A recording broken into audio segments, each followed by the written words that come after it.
በስመ አብ ወወልድ ወመንፈስ ቅዱስ አሐዱ አምላክ አሜን።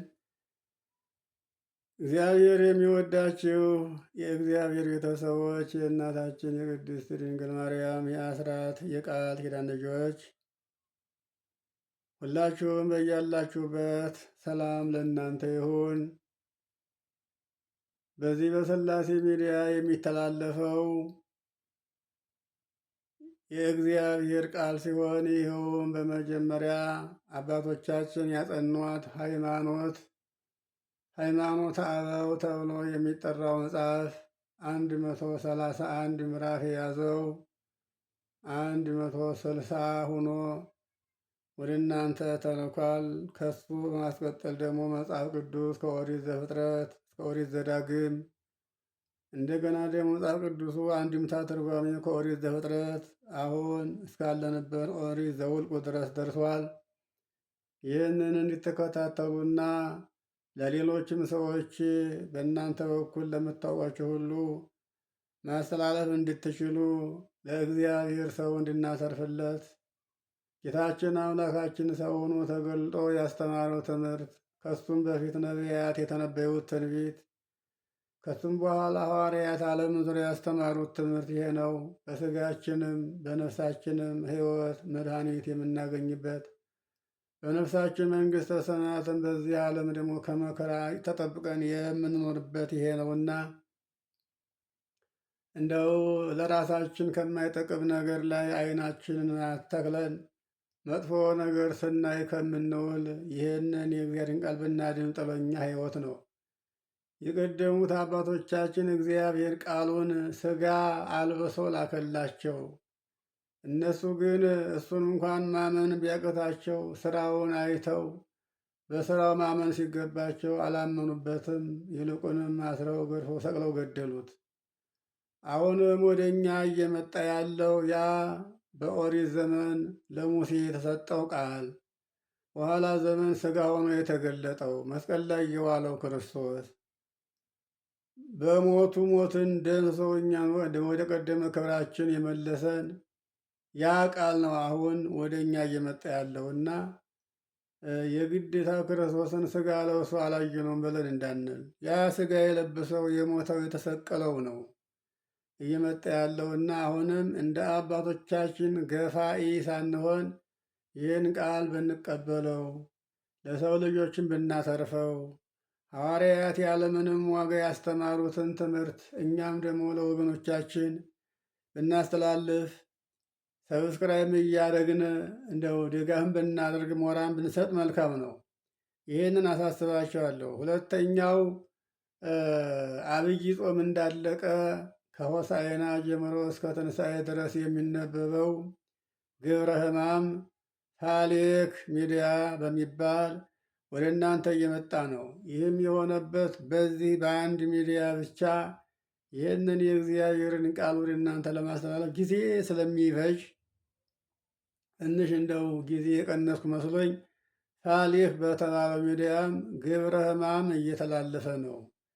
ግብረ ሕማም ደግሞ ሁላችንም በዛች ሳምንት ተገኝተን ግብረ ሕማሙን ሰምተን ስግደቱን ተካፍለን መመለስ አንችልም። ብዙዎቻችን ስራ ውስጥ ነው የምንኖረውና ስለዚህ ግብረ ሕማሙን ከዓመት እስከ ዓመት ብንጸልየው ኦሪቱ ነው የሚነበበው፣ ወንጌል ነው የሚነበበው፣ ተአምረ ማርያም ተአምረ ኢየሱስ ነው የሚነበበው፣ ድርሳኑ ሁሉ ነው የሚነበበው። በአጠቃላይ ጸሎታችን ያለው እዛ ውስጥ ነው እና ግብረ ሕማሙን ግዕዙን ለምትፈልጉ ግዕዙን አለበት፣ አማርኛውም አማርኛ ነው። ያው ተብራርቶ ተቀምጦላቸዋል። እሱን እየገባቸው እንዲትመለከቱና ለወገኖቻችን ሁሉ በእናንተ በኩል እንዲደርሳቸው በእግዚአብሔር ስም አሳስባቸዋለሁ። ማህበር ያላችሁ ሁሉ በየማህበሩ በተለይ ሊቃውንት አባቶቻችን ሰባክያነ ወንጌል የሆናችሁ ሁሉ ሃይማኖተ አበውና ይህ ግብረ ሕማም በተለይ ለእናንተ እንደው ከነ ትርጉሙ ስለተቀመጠ ለሰባክያን በጣም ጠቃሚ ነው ብዬ ስለማስብ ነውና ሁላችሁም ለመገልገል ሞክሩ። ፋሌክ ሚዲያ እየገባችሁ ሥላሴ ሚዲያው ሥላሴ ሚዲያ ነው። በሥላሴ ሚዲያ ከታች ከስር ሃይማኖተ አበውን፣ በፋሌክ ሚዲያ ደግሞ ግብረ ሕማማትን፣ እዚህም ሥላሴ እንግዲህ አንድምታ ተርጓሚውን እየሰማችሁት ነውና ሁሉም ነገር ራሳችሁን መጠበቅ እንድትችሉ ሀሳባችሁና ዓይናችሁ ከዚህ ቃል ጋር እንዲሆን በእግዚአብሔር ስም አሳስባችኋለሁ። አሁን ኦሪት ዘኍልቍ ምዕራፍ 27ን አንድምታ ትርጓሜውን የምንመለከተው። ኦሪት ዘኍልቍ አንድምታ ትርጓሜ ምዕራፍ 27 ተራ ቁጥር 1 ወመፃ አዋልደ ሰለጰዓድ ወልደ ኦፌር ወልደ ገለዓድ ወልደ ማኪር ዘእምነገደ ምናሴ ወልደ ዮሴፍ ከዮሴፍ ልጅ ከምናሴ ወገን የሚሆን የማኪር ልጅ የገለዓድ ልጅ የኦፌር ልጅ የሚሆን የሰለጰዓድ ሴቶች ልጆች መጡ አለ። ወዝንቱ ውእቱ አስማት ይሆን መሐላ ወኖሃ ወሄግላ ወሜልካ ወቴርሳ። እነዚህም የሰለጰዓድ ልጆች ስማቸው ይህ ነው። የመጀመሪያይቱ መሐላ ትባላለች። ሁለተኛይቱ ኑሃ ትባላለች። ሦስተኛይቱ ሄግላ ትባላለች። አራተኛይቱ ሜልካ ትባላለች። አምስተኛይቱም ቴርሳ ትባላለች። ተራ ቁጥር 2 ወቆማ ቅድመ ሙሴ ወቅድመ አልዓዛር ካህን ወቅድመ መላእክት ወቅድመ ኩሉ ታጊን ሀበ ኆኅተ ደብተራ ዘመርጡል። እነዚህም ሴቶች መጥተው በሙሴና በካህኑ በአልዓዛር በአለቆቹና በሰራዊቱ ፊት በደብተራ ኦሪት ፊት ደጅ ቆሙ አለ። ተራ ቁጥር 3 ወይቤላ አቡነ ሞተ በገዳም ወይሃለው ማእከሎሙ ለትዕይንት ዘተቃወሙ ቅድመ እግዚአብሔር ምስለ ትዕይንተ ቆሬ እስመ በኃጢአተ ዚአሁ ሞተ ወአልቦቱ ደቂቅ። አባታችን አስቀድሞ በምድረ በዳ ሞተ እንጂ ከቆሬ ሰራዊት ጋር በእግዚአብሔር ፊት ከቶ አላመፀም። በሙሴም ፊት አልተከራከረም። በተከራከሩት እግዚአብሔርን በተቃወሙ ሰራዊት መካከል በነገር እሱ አልነበረም፣ ከነገር በፊት ሞተ እንጂ አሉ። በሠራው ኃጢአት ሞቷልና ልጅም ደግሞ የለውምና አሉ። እንግዲህ እነዚህ 5 ሴቶች ልጆች 5 ልጆች ሆነው ሳለ ልጅ የለውም አሉ። ይህም ያሉበት ወንድ ልጅ አባታቸው ስላልወለደ ልጅ የለውም ያሉበት ምክንያት ይሄ ነው። ወይደምሰስ ስሙ ለአቡነ እማእከለ ነገድ እስመ አልቦቱ ውሉድ ሀቡነ መክፈልተነ በማእከለ አኀዊሁ ለአቡነ። አሁንም አባታችን ወንድ ልጅ ስላልወለደ ወይም ወንድ ልጅ ስለሌለው የአባታችን ስሙ ከነገዱ መካከል እንዳይጠፋ በአባታችን ወንድሞች መካከል ዕጣችንን ስጡን አሉ። ምክንያቱም ከግብፅ ምድር የወጡ እስራኤል ምድረ ርስትን የሚወርሱት ወንዶች ስለነበሩ፣ እነዚህ ግን ከዘራቸው ወንድ ልጅ ስላልነበረ የአባታችን ስሙ እንዳይጠፋ ምድረ ርስትን አካፍሉን አሉ። ርስት የሚወርስ ልጅ የኖረው እንደሆነ ዕጣውን ሲሰብር ርስቱን ሲካፈል ስሙ አይጠፋምና አሉ። ተራ ቁጥር 4 ወአብአ ሙሴ ቃሎን ቅድመ እግዚአብሔር። ሙሴም የእነዚህን የ5ቱን ሴቶች ልጆች ጮታቸውን ቃላቸውን ወደ እግዚአብሔር አቀረበ፣ አመለከተ። ተራ ቁጥር 5 ወነበቦ እግዚአብሔር ለሙሴ ወይቤሎ። እግዚአብሔርም ለሙሴ እንዲህ ሲል ተናገረው። ከዚህ በፊት ሴት ልጅ ርስት ተካፍላ አታውቅም ነበርና እንግዳ ሥርዓት ቢሆንበት ሙሴ ቃለ እግዚአብሔርን ጠየቀ። እግዚአብሔርን መለሰለት። ከዚህ በፊት ምድረ ርስትን ሲያካፍሉ ለወንዶች እንጂ ለሴቶች ምድረ ርስት ተከፍሎ አይታወቅም ነበረ። እነዚህ ልጆች ግን ከወገናቸው ከዘራቸው ምድረ ርስትን የሚካፈል ወንድ ልጅ ባለመኖሩ የአባታችን ስሙ እንዳይጠፋ ምድረ ርስት እንካፈል አካፍሉ ብለው ስለጠየቁ ነገሩ እንግዳ ሆነበትና ወደ እግዚአብሔር አመለከተ። ተራ ቁጥር 6 እርቱዐ ይቤላ አዋልደ ሰለጳር ሃቦን መክፈልተ ርስቶን በማእከለ አኀዊሁ ለእሁሆን ወታገብሎን መክፈልተ አቡሆሙ። እግዚአብሔርም ለሙሴ እንዲህ አለው፣ የሰለጰዓድ ልጆች የሚገባ ነገርን ተናግረዋል። አሁንም በአባታቸው ወንድሞች መካከል ፈንታቸው የሚሆን ርስታቸውን ስጧቸው። የአባታቸውን ዕጣ ለእነሱ መልሱላቸው። የአባታቸው ስም እንዳይጠፋ የአባታቸውን ድርሻ ይውረሱ አለው። ተራ ቁጥር 7 ወነገሮሙ ለደቂቀ እስራኤል ወንግሮሙ ለደቂቀ እስራኤል ወበሎሙ ለእመ ሞተ ብእሲ ወአልቦቱ ደቂቅ ትሁቡ ርስቶሙ ለአዋልዲሁ። አሁንም ለእስራኤል ነገዶች ሁሉ እንዲህ ብለህ ንገራቸው አለ። ወንድ ልጅ የሌለው ሰው ወንድ ልጅ ሳይወልድ ቢሞት ርስቱን ለሴቶች ልጆቻቸው ስጡ ብለህ ይህንን ሥርዓት ለእስራኤል ልጆች ንገር አለው። እስራኤል ወንድ ካልሆነ ምድረ ርስትን መውረስ አይገባውም ይሉ ነበርና ከመካከላቸው አንድ ወንድ እንኳ ካለ ለአንዱ ወንድ ርስቱ ይሰጣል። ርስቱ ደግሞ በወንድም የተገኘ ርስት ለሁሉም ይሆን ነበርና እነዚህ ግን ከአባታቸው ወንድ ልጅ ያልተወለደላቸው ሴቶች ካሉ አሁንም ወንድ ለሌላቸው የአባታቸው ድርሻ ርስታቸው ይሰጣቸው አለ። ተራ ቁጥር 8 ወለእመ አልቦቱ ወለተ ሀቡ ርስቶ ለአኀዊሁ። ሴት ልጅም ባይኖረው ርስቱን ለወንድሞቹ ስጡ አለ። የሞተው ሰው ወንድ ልጅም ባይወልድ ሴት ልጅም ባይወልድ ድርሻውን ለወንድሞቹ ስጡ አለ እግዚአብሔር። ተራ ቁጥር 9 ወለእመ አልቦ እህው ሀቡ ርስቶ ለእህው አቡሁ። ወንድ ልጅም ባይኖረው ሴት ልጅም ባይኖረው ወንድምም ባይኖረው ርስቱን ለሟቹ አባት ወንድም ለአጎቱ ስጡ አለ። ተራ ቁጥር 10 ወለእመ አልቦ እህወ አቡሁ ሀቡ ርስቶ ለቤት ዘቅርቡ ዘእምነገዱ ይወርሶ።